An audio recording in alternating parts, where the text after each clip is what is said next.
So how have you been? Who? Both of you. Okay. Whoa. I need to turn that down. That's loud. Who, me? Yeah, I was wondering what that was. Ooh. That was the other computer. I was just checking the feed. Like, I had a background, which is being now wasted because there's no lighting on the other side. Yeah. I'm very disappointed. Yeah, I noticed we had the same background when you first started. Just a wall of pop vinyls. Yeah, and there's still, like, no matter what direction I face, it's going to be a wall of pops. Yeah. Yeah. That's how I'm trying to be. All right, I'm going to lock this in place. Lock that. All right. You guys are It's a cat. perfect. You look perfect.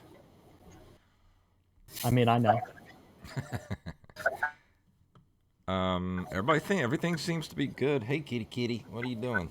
You want to be on the podcast tonight? Man, kitty. That's a bad kitty. Look at the kitty. Come on, kitty. Look at the kitty. Oh, look. Oh. No, you can't sit there the whole show. Look at the camera. Look Not at the whole show. Oh my goodness. We could title the episode Open Micers episode 2 Wallace Phelps and whatever your cat's name is as Luke. a guest. Luke, Wally Phelps and Luke. So you're just gonna sit right there and look at me, huh? Is that what you're gonna do? Yes. Don't judge me, cat. Don't judge me. All right. You guys just about ready? Yeah, yeah. ready? Oh, I already got Rampage in the chat room. What's up, Rampage? That's my pie, kitty. Oh, boy. You know what? I probably need some water because my throat is scratchy. Go do it. Hurry up. The COVID has got me. Oh, no. You got the Rona. I had an ant bite me on the, right in the middle of my, the webbing of my toe a little while ago. Oh, I hate that. Oh, it sucks. I hate it. It's killing me. Yeah. Oh, shit. I just realized What? I'm going to have to redo this. Hold on a second. What are you doing? So unprepared. So unprofessional.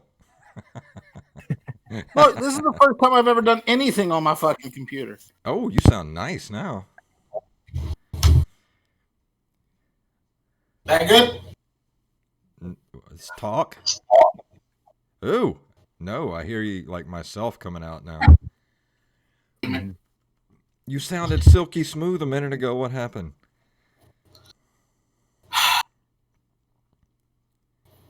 I don't know.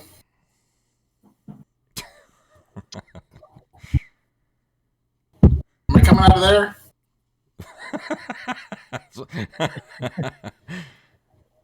I guess not. Hold on a second. Like, this is supposed to be hooked up to there. Shit. Are you using We your should Yeti? keep- Are you using your Yeti? Because it doesn't sound like your Yeti. It sounds like your laptop mic. That's what I'm thinking it is. That's what my problem is. I don't think it's picking up my Yeti. Go in your settings and change it. I don't know where that is.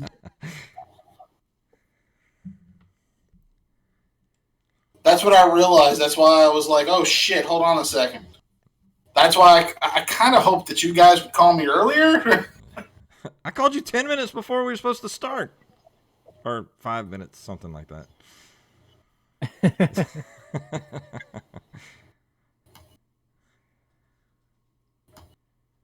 It's okay. This can go on our technical difficulties podcast. Yeah. It's okay. We haven't officially started the show yet.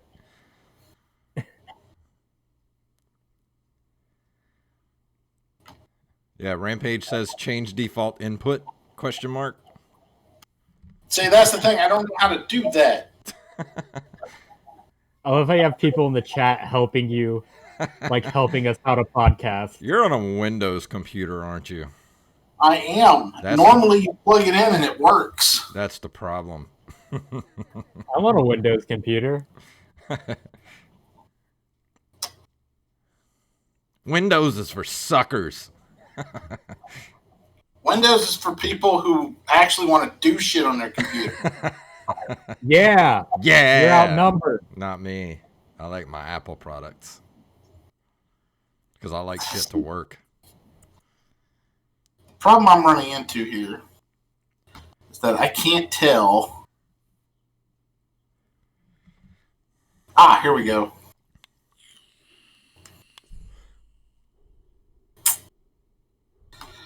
Output.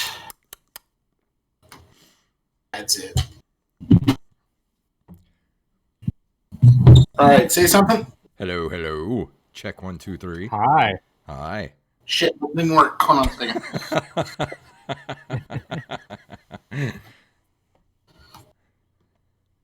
second. Rampage says down in the task tray. Right click on the sound icon and then down in the task tray. Whatever that means.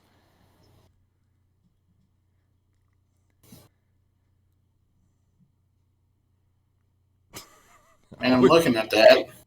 I wish I could capture that. The look on your face. I would just use that as your avatar. Use that as the thumbnail for the episode. Yeah. Oh, fuck me. All right. Why is this not just working the way it always has in my life? Welcome to the Open Micers podcast, Wally. We did. It's been like this for 2 weeks for us. We did 75 episodes of Broke Nerdcast and 100 and something episodes of Pop Culture Palette. You should know what you're doing by now.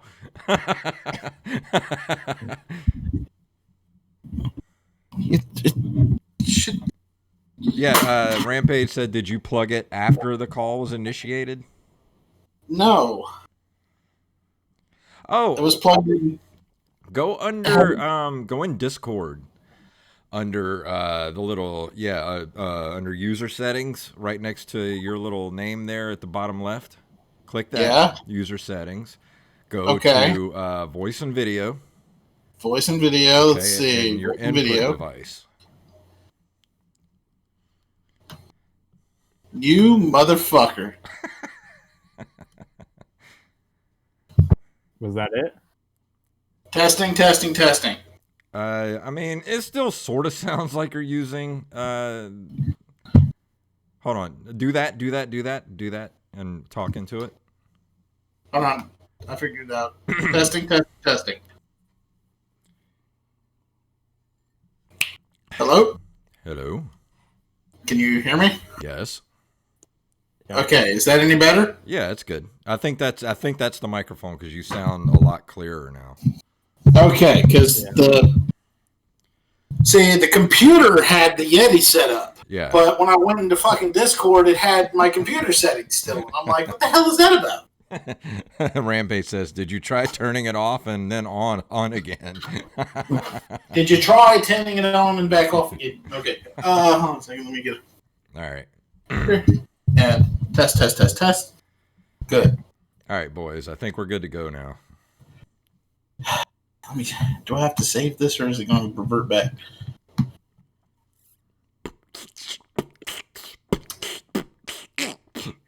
Yeah, we're good.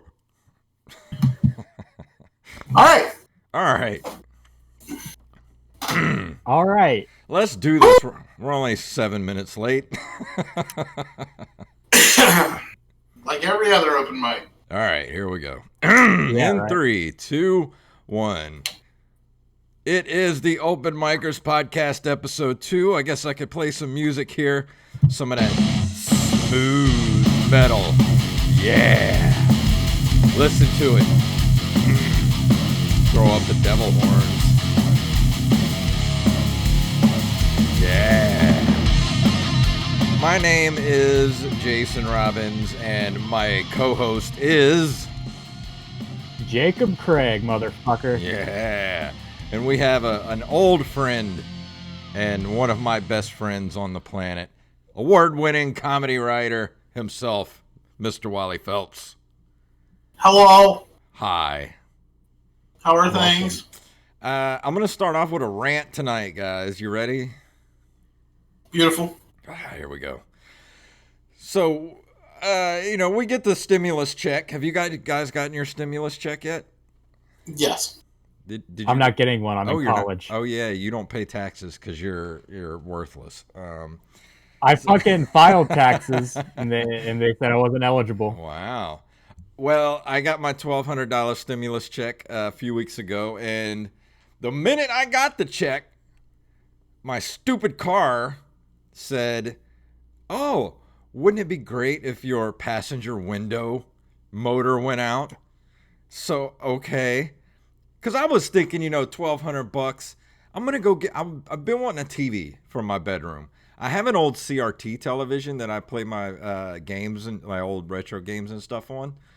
But I want like an actual like new TV so I can watch some like, Netflix and stuff on it, because the TV I have upstairs is like, it has a DVD player and a VCR built in. Like, that's how old it is.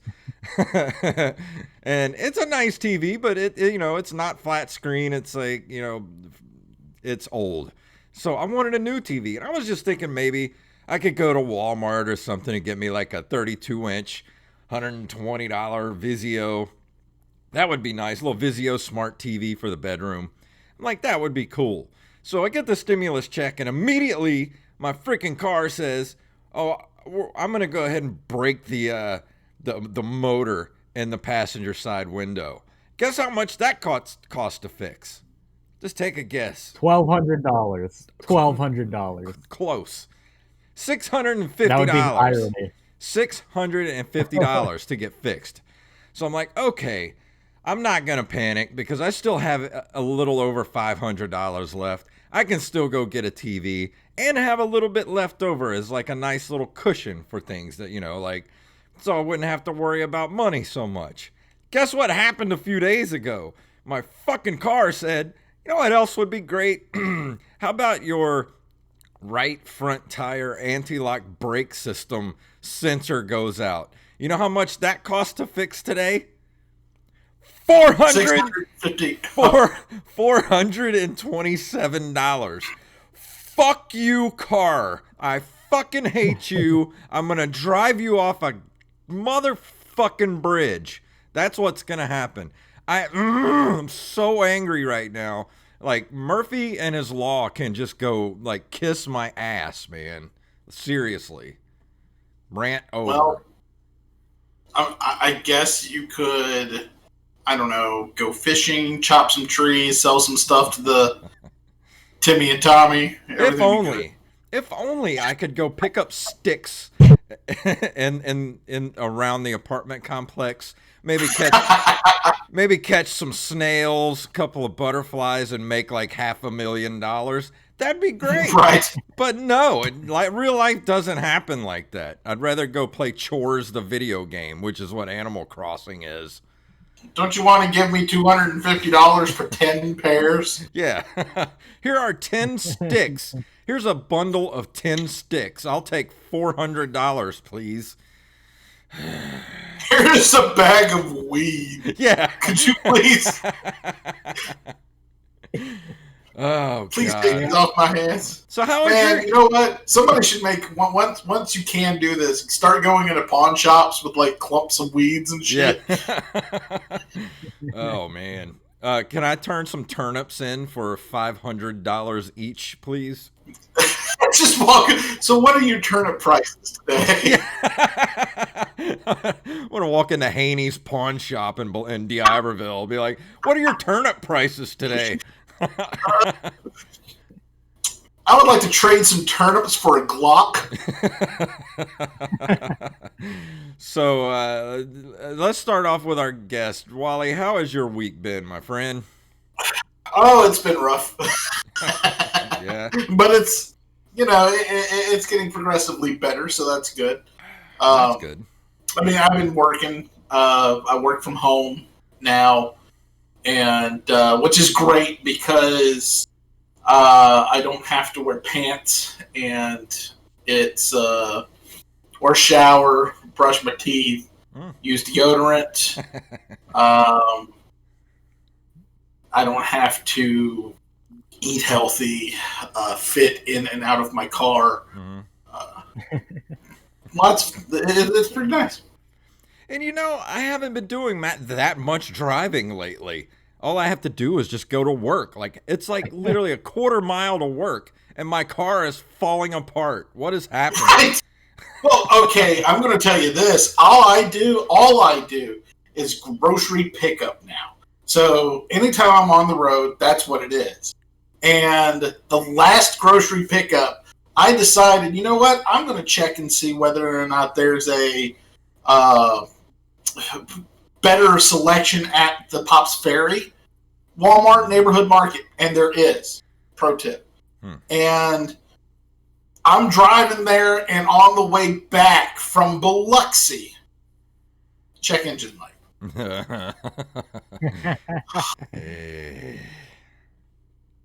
I haven't driven like I filled up. I've only gotten gas once in probably 4 months. Yeah, I think I've gotten gas twice since like February. Yeah. I think I don't have a car. Yeah.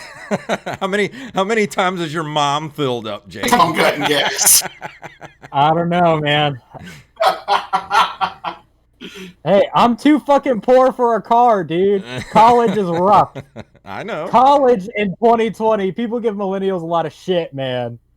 But it's fucking expensive. I have no money. That's why I didn't go. Yeah. I'm thinking about dropping out, dog. I got 1 degree already. I have a degree coming in the mail. That might be the only one. The only degree I had at your age, I was allergic to, and I had to switch to Old Spice. You son of a bitch. Yeah, Rampage in the chat room says motors aren't cheap. He had a guy open the door, put a piece of 2x4 to hold it up on his old car. Perfect. Well, I during my stand-up, I have the joke about how the belt kept on squealing. Yeah. And I did the grown-up thing and spent the $500 for stereo loud enough where I wouldn't have to hear that anymore. Yeah. I'm tired of adulting and car maintenance and payments and shit. Right. I don't want to be really rich. I just want to be rich enough where I don't have to worry about whether or not I can afford the next quarterly maintenance on my vehicle. Yeah. I signed up for Oh, go ahead. Go ahead. And that's where we differ, Wally. Because I want to be Scrooge McFucking Duck rich. Well, the thing with me is that whenever I drive by a house, a nice house with a nice vehicle in the front, and it looks like everybody's nicely dressed and everything, you know what? I always think the same thing. What the hell do you do to make that kind of money in Mississippi? I tell you what I think, because in my neighborhood, there's all kind of nice houses and stuff, and I see people with nice, expensive cars and nice, expensive clothes on when they're getting ready to go to work in the morning. The first thing I think is, that motherfucker's miserable. Oh, yeah. See, I want to be like Kid Rock, right? Kid Rock has millions of dollars and lives in a fucking trailer. Yeah. Because he lived in a mansion and he was like, it's so much work to change a light bulb in a mansion. I'm just going to live in a trailer and have a shitload more money. Right. I mean, and that's really where I would come from. I wouldn't have like a giant house that I couldn't take care of. A friend of ours was talking about how, a friend of theirs has this giant house, and it is disgusting. it's not. You from the outside, it's like, wow, these people have money, and they do. But you go inside, and there's like dust on everything, dog shit all over the floor. Yeah. It's not the best. Yeah, man, a house that big, you have to hire somebody to come clean. Like, yeah. There's no way that Right. 2 people are going to be able to clean all that house. No, you have to have staff. I live in a town. Yeah. I live in a 1-bedroom townhouse, and I contemplate getting a maid every week because I don't want to clean it. That's how I am. I'm like, that cat is putting that litter all over the goddamn floor. I don't want to vacuum again. Yeah, exactly. I got 2 cats and 2 litter boxes, and most of the time I'm just like, fuck it. I've spent a lot of money trying to figure out what is the most absorbent and long-lasting kitty litter. Yeah. Like, what is easy to clump up where I don't have to change the thing entirely every week? Arm & Hammer. Arm & Hammer's the best. It's not. The one I found is literally called World's Best Cat Litter. Oh, yeah, I use that, too, in the red bag. Yeah, it's really good. Yeah, it's really good, but it's really expensive. It is, but you don't have to buy as much. Yeah, true. This is the loneliest conversation. I don't want to talk about it. Really is. Let's talk. You're talking about your kitty litter. Let's talk about your comedy career, Wally. Let's start. What made one of those? Yeah, you've got a comedy career longer than me, so shut up.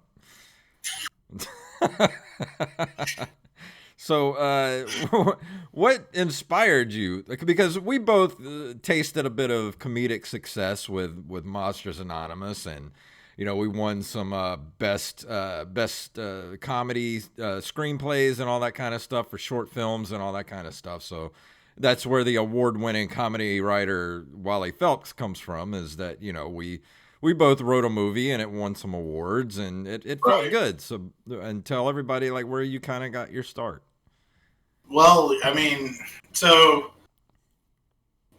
where I was inspired, just watching stuff, So, I mean, comedy is a muscle that I wanted to flex for a long time because all of my favorite movies were comedies growing up, like Ghostbusters and, I hate to say this, Caddyshack 2.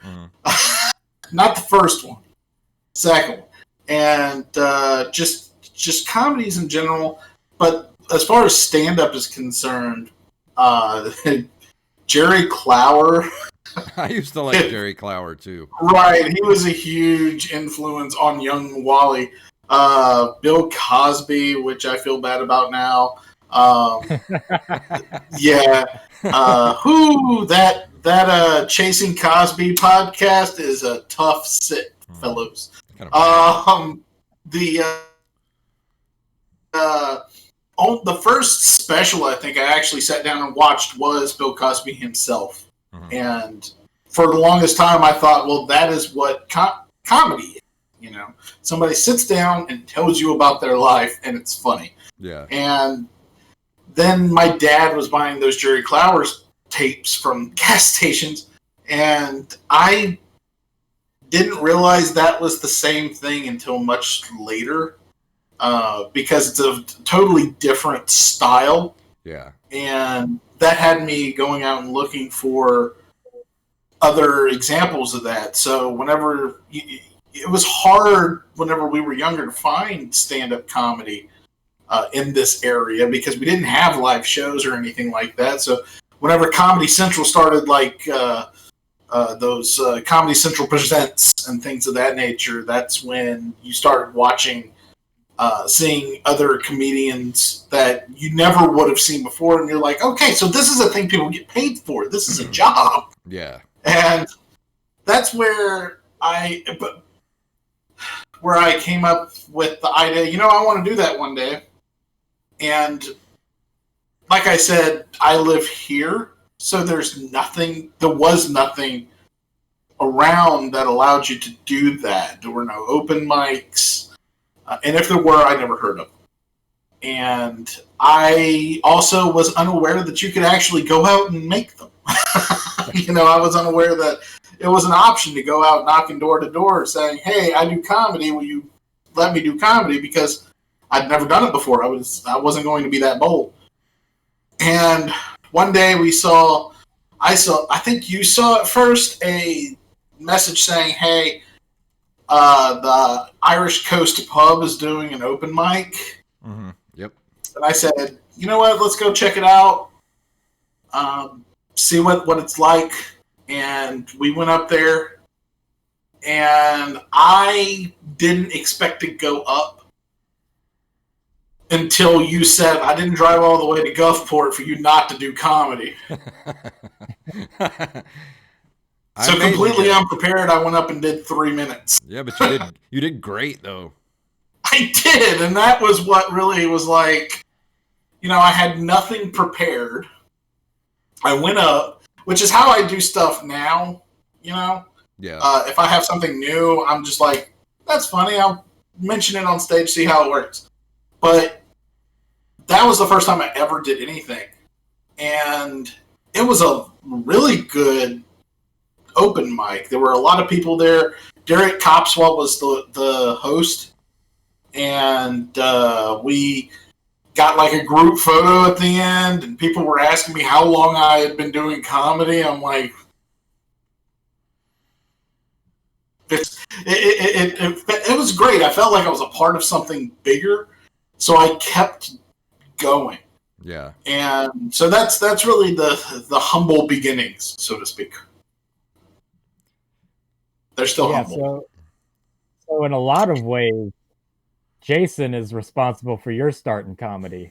Yeah, that is true, yes. And is it correct that you're possibly responsible for my start in comedy? I wouldn't say that. Would that be fair to say?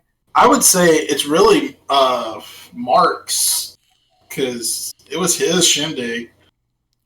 Yeah. My brother he asked permission. He's like, would it be cool if my friend goes up? And I'm like, yeah, why not? I don't. Yeah, well, my brother got me the show because he's friends with Touch Biloxi. Right. But, I was just some dumb kid that went up there and I froze like halfway during the set. And I knew it was something I wanted to do long term. But I'm so competitive that's like I have to pick a goal to strive for. And I looked at you and I was like, okay, in my opinion, Wally was the best. And I had never met another comedian before in my entire life. So I was like, okay, so this is literally the best comedian I know. So I'm going to keep going until I'm as good as him. Wow. I didn't know that. That means a lot. Well, I was trying to beat you, but Well, you went on first. It's hard to beat someone you don't know what you're up against. You know what I'm saying? And plus, I had like 4 times as much time as you did. Yeah, exactly. Or something like that. I know you didn't do a whole lot of time. I can't remember the exact amount. I know I did 30 minutes. And I really didn't have 30 minutes of material strung together like I would today. But then, I'm like, well, I have 30 minutes worth of jokes. I don't have a 30-minute set. I'm just going to string them all together until I'm done. And believe it or not, I hadn't been doing comedy at that point for a while. And I don't remember why. Well, do you remember what year this was? January 2018. 2018. Okay, so now I know what it is. I was doing stand-up, and about when Monsters came out, something happened in the comedy community that I got blamed for. To a point, and it made it to where there were friends of mine that were up against other friends of mine, and I'm like, I don't want to be in the middle of this, so I'm just not going to do comedy anymore. And I will just focus on writing screenplays. So during that time frame, that's when somebody, I think Touch Biloxi actually asked people, who do you know that does comedy in the Biloxi area? And somebody pointed him in my direction, and I'm like, well, I haven't done it in like a year, but I'll do it, because I have this rule. If somebody asks me to perform, I say yes, if I can do it. Yeah. Like, if there's nothing conflicting, I will do it. So he asked me, I said, yes, I haven't done it in a year. Are you sure? And he said, yes. And so I went and did it. Because, he wasn't paying me, so I wasn't too worried about it. Yeah. I think that was the show that I actually did my first set. It was. It was, yeah. Me and you debuted on the exact same show. Literally 1 minute apart. I found my set list, and I plan on giving it to Jacob. Yeah, I'm gonna frame it. Yeah, it has everybody performing written at the top of it, and the set I was planning on doing. And see, it was you actually doing the stand up before Wally and having the guts to do it is what kind of got me, to do it too, because I always liked stand up comedy. I always kind of had fantasies of being a stand up comedian, but I don't know. I always considered myself more of a comedic writer and not like a joke writer. Like, I won like a state essay contest when I was in college for like a comedic short story, and like all the stuff that me and you write is always seems to be, comedy based. And I don't know. I always felt like I wasn't much of a joke writer until I started doing the comedy, and then learning pretty much like on the job training of how to actually like, I don't know, form a joke out of the little stories that, that I can come up with. And that's what it is. It's taking a story or in some cases taking a joke and writing a story around it. Yeah. To a point where it's a lot like sculpting. You cut out everything you don't need to make it what you want it to be. Yeah. And that's something that you don't get with writing. You get it with writing to a point, like just screenwriting and whatnot, where you write it and then you rewrite it and then you rewrite it. But with stand-up, it's different. You write it, perform it, rewrite it, and then you can't shoot a movie like. Well, and the thing too, like you go back and look at some of the older scripts that we had done together, and some of the stuff we had written together over the years. And it's like most of our stuff was more visual comedy than anything. Well, yeah, for the scripts, yeah. Well, because the thing is, with screenwriting, I think we both had the understanding that film is a visual medium, so we have to do something that is pleasing to the eye. Like in the very first comedy I ever wrote, which was Movie the Motion Picture.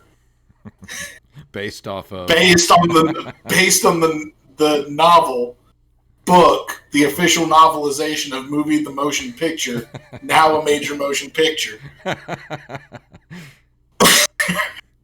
There was a chase sequence at the end of the movie.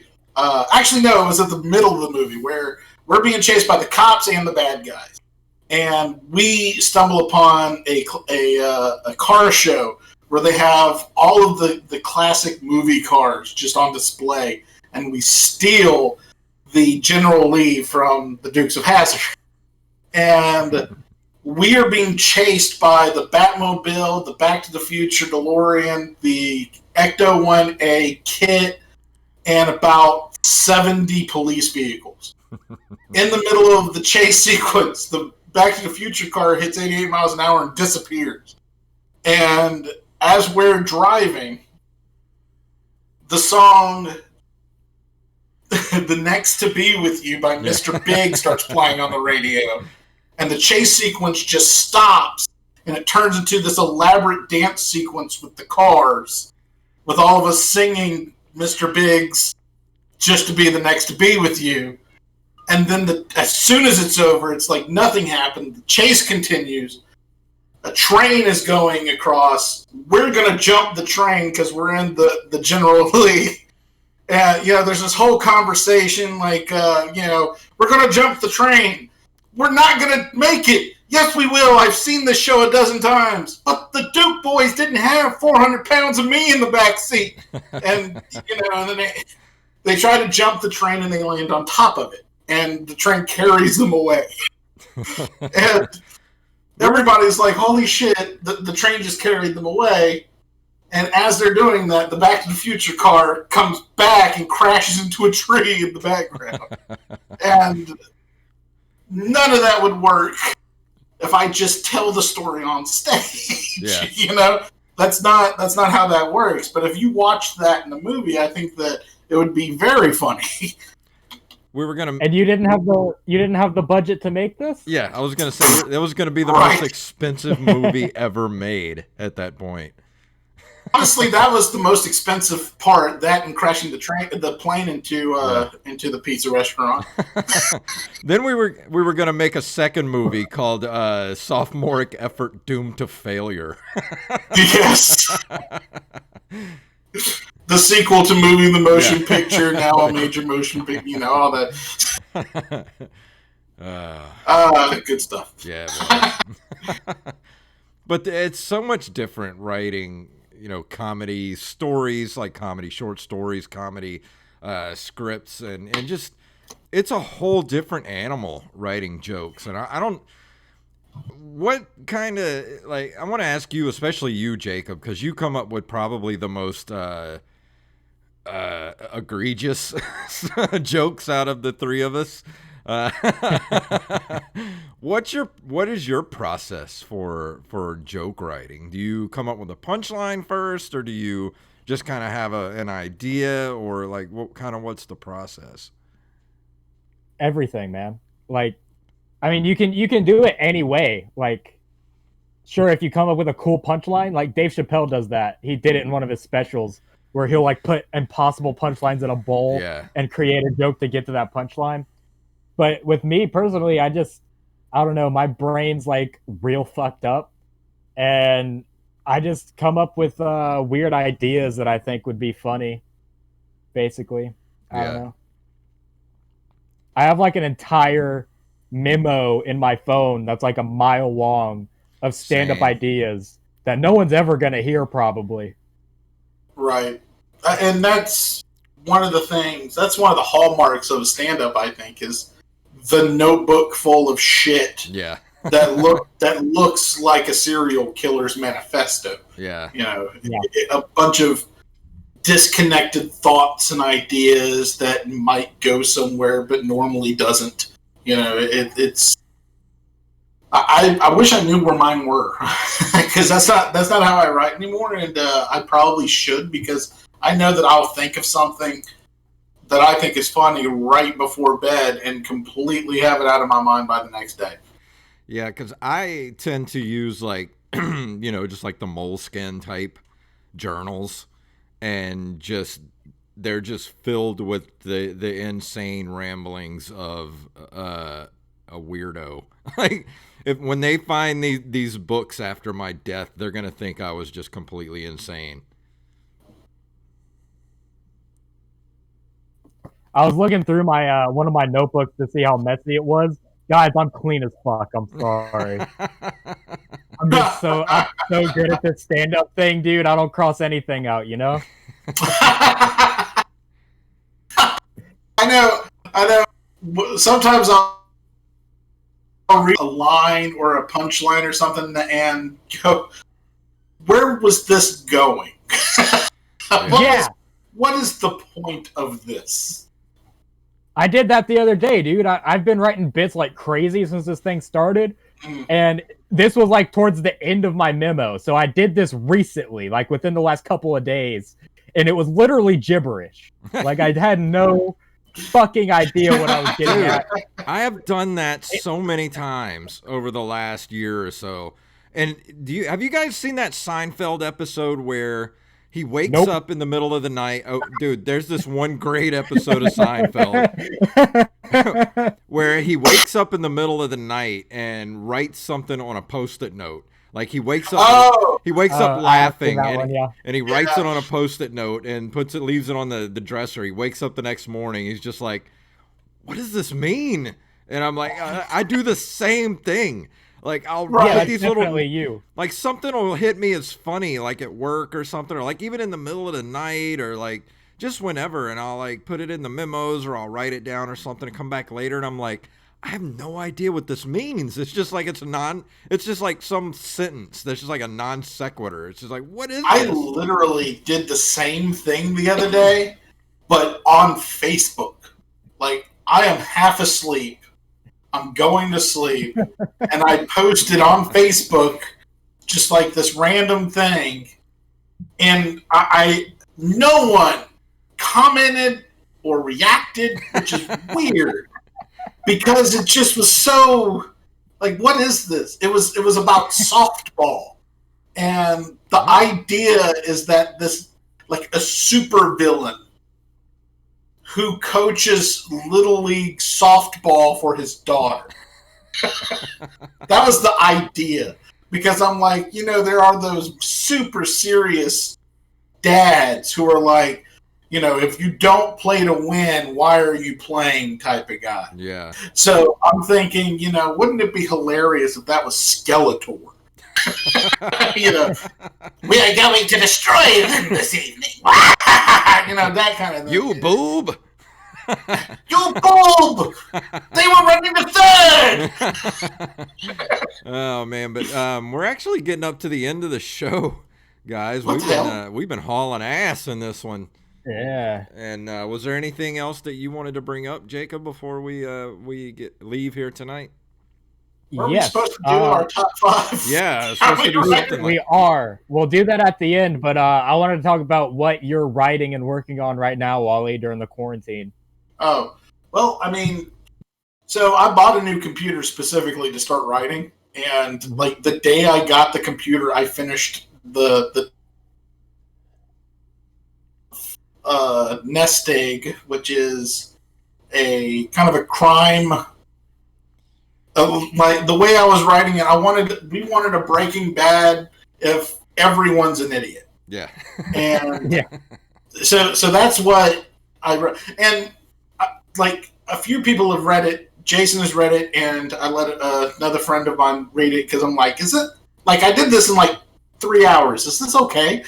And both of them came back like, I really want to know what happens to that little boy. So I'm kind of excited to be like, oh, that's a good idea, and expand it into a feature. Yeah. There's other stuff I've been working on. There's a project that involves a supervillain who is a softball coach. No, there's other stuff I'm wanting to sit down and actually start writing. It's just, nothing fully formed yet. So it's just basically loose ideas. But eventually that turns into something. So I'm excited to go in. I'm also thinking about rewriting one of the features that I had to kind of tweak it for the post-COVID discussion. Yeah. So that'd be nice. Yeah, I feel like that kind of thing's going to dominate the film and television industry, like immediately. Like right after the BP oil spill, like as soon as it happened, there were documentaries about the BP oil spill. Yeah. It's going to be the same exact thing. Like there's going to be so much like satire about this whole thing. I've thought about it too, honestly, but writing like a post-apocalyptic world where it's like anytime anyone gets 6 feet close to you, they just fucking get shot. Where it's like Mad Max, like Mad Max, but with germs. Yeah. I wanted to do a movie. I wanted to write a movie that could be filmed by Zoom. Just not like a long movie. I think nobody would have time for that.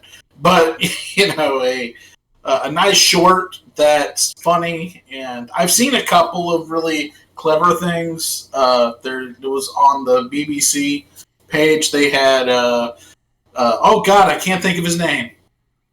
Well, never mind. Some Doctor Who actors were doing this thing where it's a telehealth thing, and it's like. Are you a doctor? You're way too close to your computer. You should be 6 feet away from me.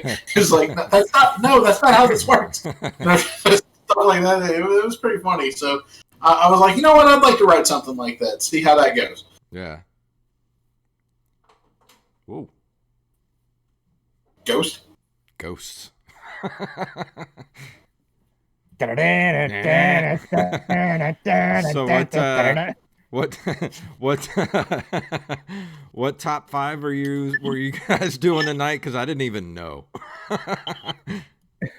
I told you we're doing our top 5 comedy writers. Oh, okay. Are you just gonna make it up on the spot? Yeah, pretty much. All right. Well, Who do you want to start with number 5? Let the guest go first. well. All right. Let me pull up my list real quick. Okay, number 5. Mindy Kaling. Okay. The reason why I chose her is because most of my favorite episodes of The Office were written by her. Like The Injury, for example. I don't know if you're familiar with the show. I think Jacob is. But the episode where Michael burns his foot on his George Foreman grill was hers. The episode where Pam and Jim get married, spoiler alert, for a show that's been off the air for over a decade. The shows that she wrote, you could tell whenever her and BJ Novak left the show, it became a lot worse. Yeah, for sure. So you could tell that their presence was definitely missed in the writer's room. Yeah. Yeah, man. My number 5 is actually Tina Fey. Nice. She gets a lot of credit as a comedic actress, but not a lot of people know that she was head writer for SNL during what I think is probably their best period, where you had, guys like Sudeikis, Hader, Fallon, fucking killer lineup, and Tina Fey was heading it all up. She was doing the Weekend Update pretty much the entire time she was there. And also 30 Rock is like the most underrated sitcom ever, in my opinion. 30 Rock is really solid. It's as solid as The Office and Parks and Rec, but doesn't get as much attention as those two. So, and I think a lot of that has to do with the fact that it's a entertainment based, and normies don't like that as much as we do. Right. So I'm right there with you. Yeah. What's your number 5, Jason, that you're gonna make up real quick? No, my number 5 is, I don't know if you guys have ever heard of this guy. He died, I think, in the late 80s or early 90s, but he was a comedy journalist, writer, wrote a bunch of books. He was a Southern writer, and his name was Louis Grizzard. Have you ever heard of him? Oh, yeah, I know who you're talking about. Yeah, I have a lot of his books and stuff from back. My dad used to love him when I was a kid, and I used to read his books too.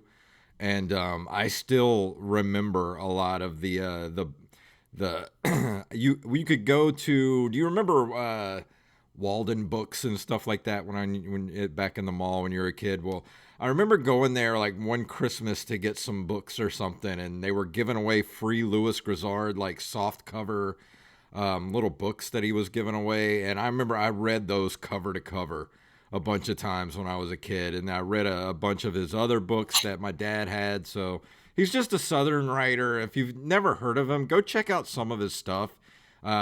Is really, I don't know, just kind of his own voice about a lot of stuff about, like, being middle-aged and single and divorced, and like a lot of his stuff. Oh. Like, I really understand now as a middle-aged divorced man.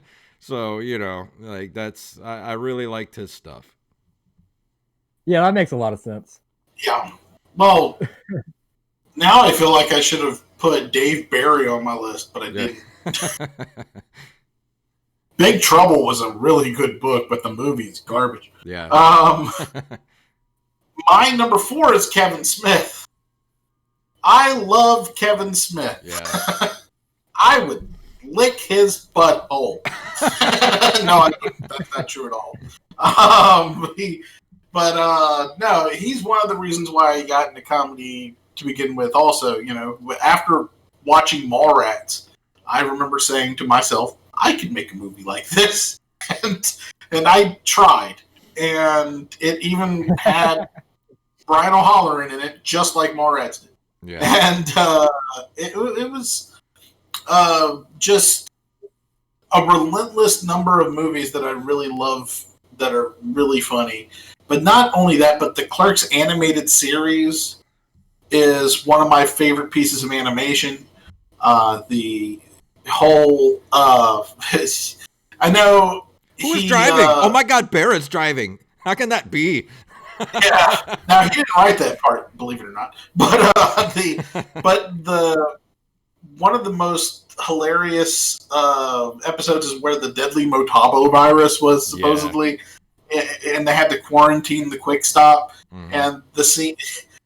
Randall walks into the Quick Stop as the two agents are there, and he's like, "How's it going, guys? Have you already put Dante's body on the pyre?" Oh, Dante.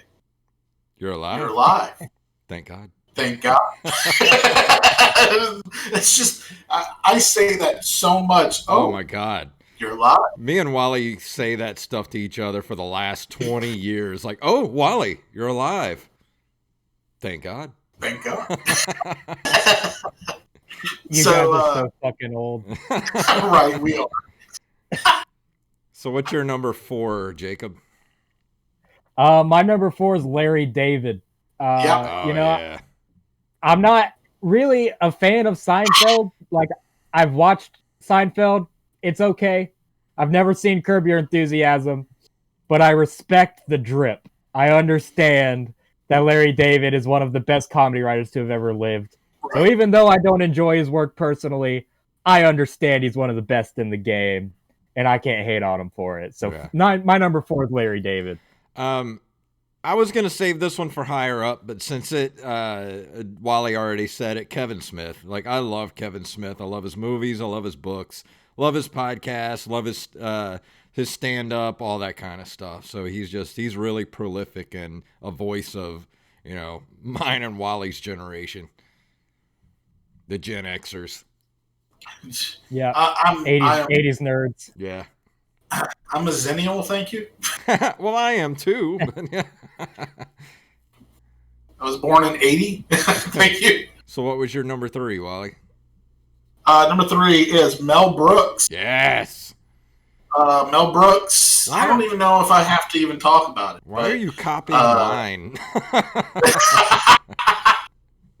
We have the same influence. I know. It's not fair. Well, that's the thing. Is like my number 3 would be Mel Brooks too, because Young Frankenstein is the inspiration for Monsters Anonymous. Like, when I started writing Monsters Anonymous, I wanted it to be a spiritual successor to Young Frankenstein. That's what I had in my head the minute I sat to the computer and started writing it. Honestly, you never communicated that with me, but I still wrote it. Yeah, I knew it immediately. So it's like, I love how ridiculous that movie is. Mm-hmm. And like I always said about Monsters Anonymous is that the jokes in Young Frankenstein cannot be told in any other movie because of the subject matter, unless somebody else decides to make a Frankenstein comedy like an asshole. Wait a minute, we made a Frankenstein movie. Strike that from the record. So what number? Look, I'm gonna tell a joke right now that we had to. Monsters Anonymous 2 may never happen. I'm gonna tell this joke that was in Monsters Anonymous 2, where Frankenstein gets a text from Dracula, and Frankenstein uses voice to text. Yeah. And he sends the message, and then when it gets to Dracula. Like, what would he say? New phone, who this? And dude, I laughed about that for 2 straight days. It says new phone, who this? Like, I could just picture Brian O'Halloran delivering that line. Oh, it's such a wasted potential. So what you're saying is that you have to make Monsters Anonymous 2 happen. We have to at some point when we get money. Just based on the strength of that one joke. Yeah. So what number are we at for you, Jacob? Number 3 or 2? Yeah, my number 3 is Greg Daniels, who Wally might know. Yeah, the creator of The American Office, the creator of Parks and Rec, and he was a writer for SNL. But I believe, and The Simpsons. That's right. That was another one that I had forgot. I was making notes and shit. He has a new show. I'm going to start watching on Amazon. Yeah, Upload. Yeah. I really wanted to get whatever streaming bullshit that was just to watch that, but I almost put him on my list. Yeah. Well, I mean, you kind of have to because he created, I think, inarguably the 2 best sitcoms of all time, even though one's kind of a spin-off of the other one. Well, and it's funny because I think that the only other show that I love as much as The Office is The Good Place, as far as sitcoms are concerned. And that was Michael Schur, who was also a writer on The Office. Right, From the beginning. So I think that's interesting how The Office DNA is on all of the comedy that I love now. Yeah. You know? Yeah, I mean, and it's because they're the best sitcoms. Like, The American Office had the best writers and creators, including 100%. Greg Daniels, who just turns everything he touches into success. So, yeah, my number 3 is Greg Daniels. I think we're on number 2 for Wally now. Yes, number 2 for me is Mike Judge. Oh, yeah, Mike Judge. He sees the human condition and then twists it in such a way where we can recognize it, but it's saying something about it. Yeah. Even if you can't see it while it's happening. Yep. Like Beavis and Butthead is so much deeper than what you would see on the surface. Yep. Office Space is incredible. And I'm not even going to talk about that other movie that became a documentary. Yeah. There's King of the Hill, which is also a Greg Daniels joint.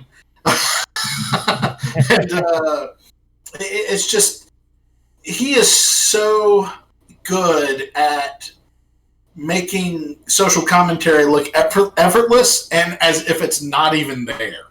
And I really love his work. Yeah. Yeah, I think Office Space is probably one of the greatest comedies of all time. Oh, yeah. To be honest. In the top 5, easily. Yeah, it's an instant classic. Right. I'll tell you what I do, man. 2 chicks at once. No, man. I'm going to do that around here. They get punched, man. I reckon you get your building down. Watch out for your cornhole, buddy. My number 2... My number 2 would be Bill Lawrence, who did Scrubs. Like, I have seen Scrubs so many times because I love that show so much. It's my favorite TV show. And if you have not seen Scrubs, I highly recommend it. Right. So yeah, what were you going to say, Wally? No, I was going to say, yeah, so it is one of the better sitcoms out there, so I am 100% with you. Yeah, I agree, man. I loved watching Scrubs. I haven't watched it as an adult. I watched it when it was on, and I think it ended when I was a teenager. And if you guys haven't really seen, need to give it a rewatch. If you guys haven't listened to it, there's a new podcast with Zach Braff and Donald Faison called Real Friends, Fake Doctors, where they're doing a rewatch of all the Scrubs episodes, and they've had on, all the different characters, like other people that were on the show. They've had Bill Lawrence on. They've had, they're only on like episode 10 or 11 or something right now, but it's so good. It's like listening to 2 old friends just talk about, I don't know. It's a really fun listen. Especially if you're a Scrubs fan. Yeah, just giving those millionaires some free press here. Yeah. Yeah, my number 2 is Judd Apatow, man. Oh yeah, I knew one of us was gonna say that. Right. Yeah, I mean, because that's my kind of comedy movie. Like, whenever I'm watching movies, I usually don't even watch comedies because my life is obsessed with comedy. So I usually watch an action movie or something to take my mind off of everything because comedy is my fucking life. Right. But Judd Apatow writing films like 40-Year-Old Virgin, Superbad, Knocked Up, fucking just he just knocks out bangers out of the park. Dude, 40-Year-Old Virgin is still like one of the best comedies of all time. It really is. It really is. I mean, it was so good that it launched Steve Carell's career. Yeah. And essentially launched The Office because that movie made Steve Carell a superstar. Yeah, The Office was going to get canceled. And the 40-Year-Old Virgin stopped that from happening. And for that, I think. Yeah. Yeah. And it's really weird because Judd Apatow is actually like a really shitty stand-up, but he makes some of the greatest comedy movies ever. Did you see I saw his special. It's not great. Did you see what Joey Diaz said about him on? Yeah. Oh my god, that made me laugh. I strive to be Joey Diaz. Oh, I know. Every situation. That dude is fearless, man. Like he has zero fucks to give.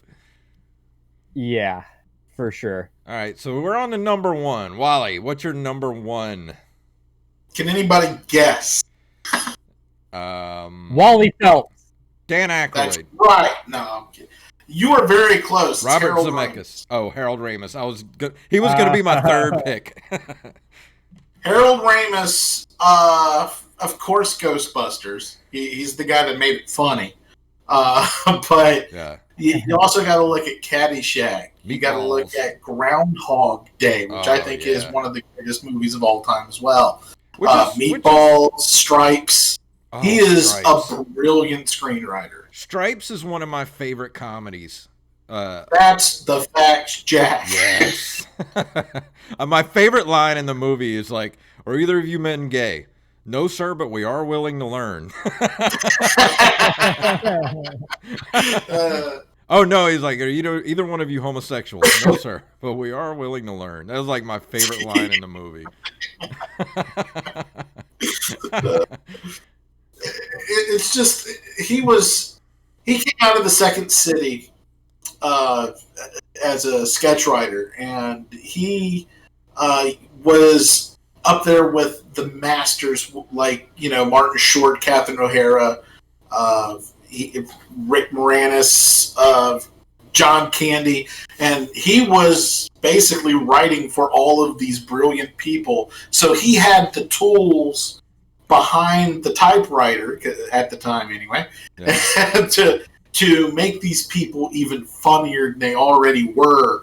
And he launched so many people as well. And with all of these classic 80s movies that still hold up today, because if you go back and watch other 80s movies like Porky, yeah, my cat. Oh, great. Now she's on my computer. Hold on a second. Nope. Get down. This is why you don't get cats, ladies and gentlemen. Right. Try to break my damn work computer. But the thing is with him, if you go back and look at other 80s comedies like Porky's or Revenge of the Nerds, yeah, they're okay, but they are not great. Yeah. And they are not. I mean, it's iconic scenes and stuff like that, but these movies do not age well at all. Yeah. But Ghostbusters is brilliant. Oh, yeah. Caddyshack is okay. And I like Caddyshack 2 better. And but I'm the only guy in the world that says that. But Groundhog Day is a masterpiece. Yeah.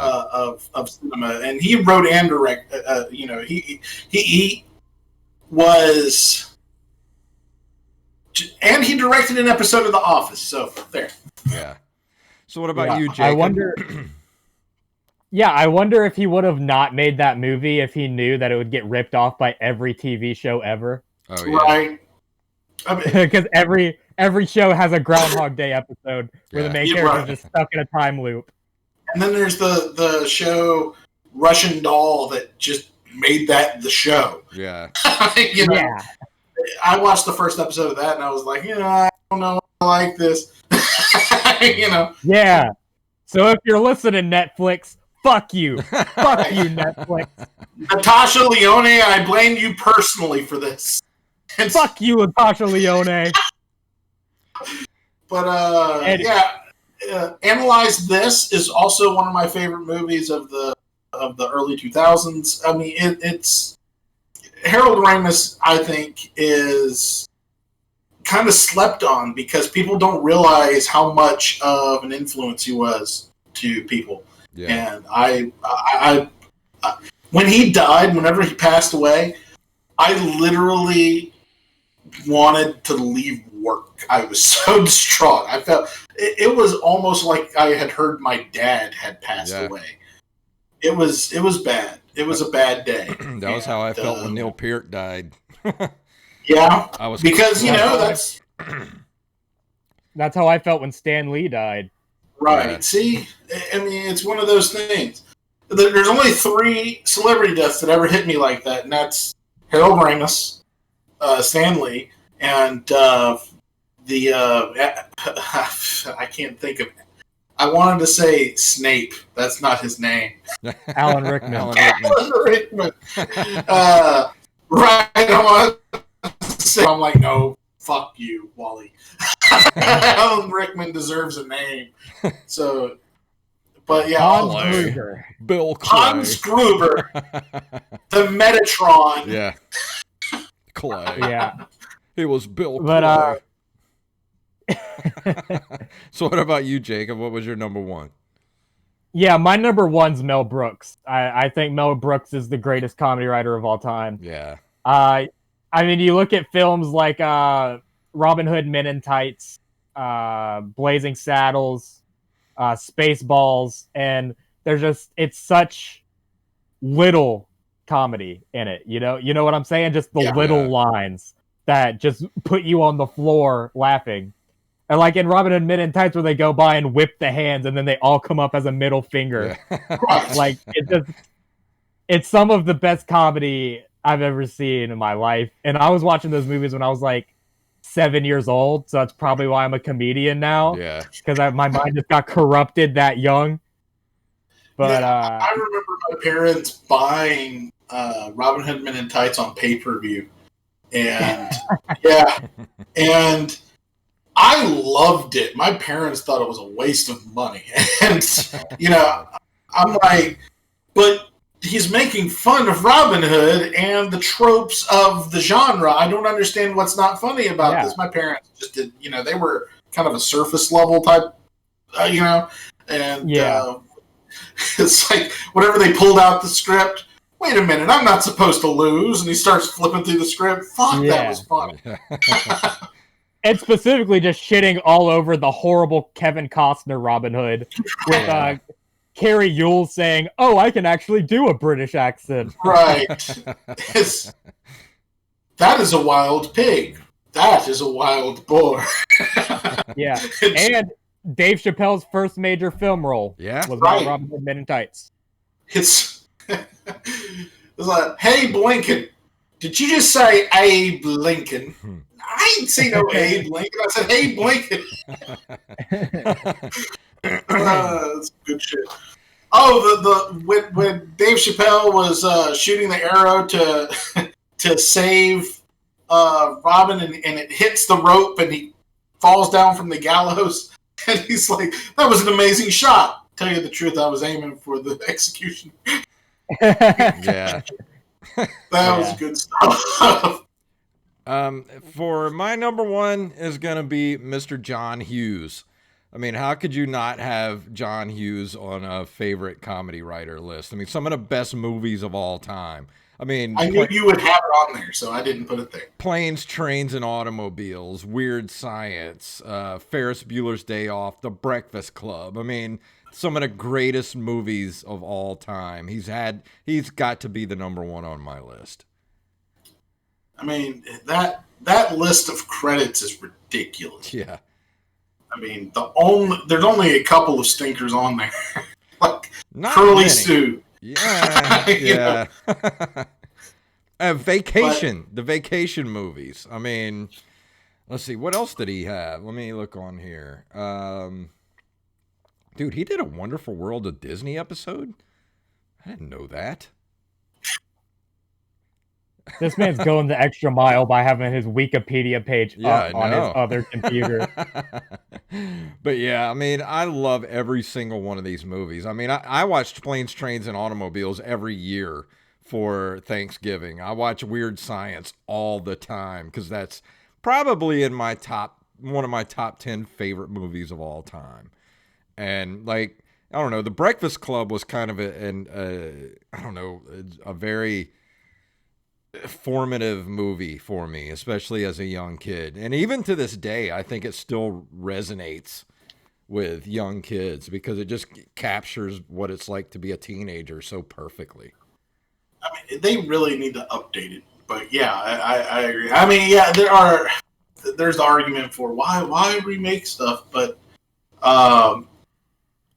it does have that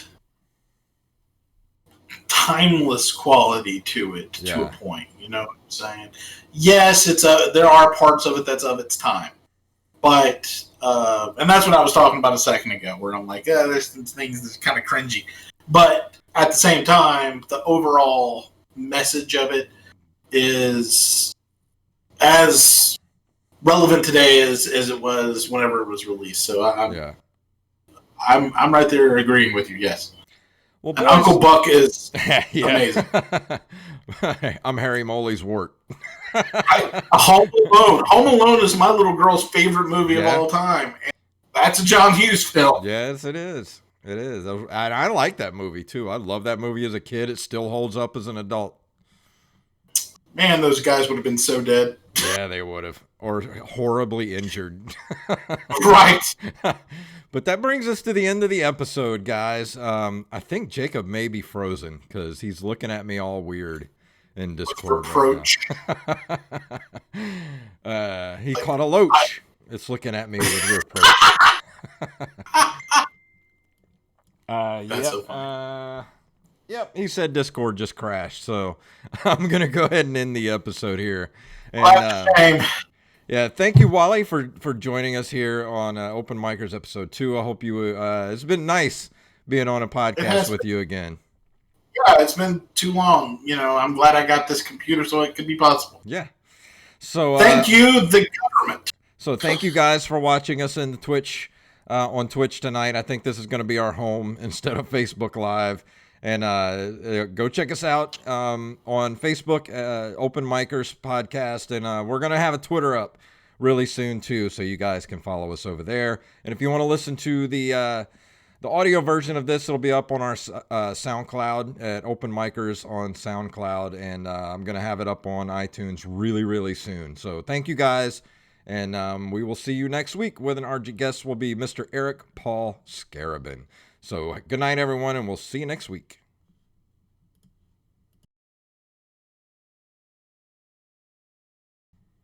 All right, and thank you guys for watching us on Twitch tonight, and we will see you next time. Goodbye.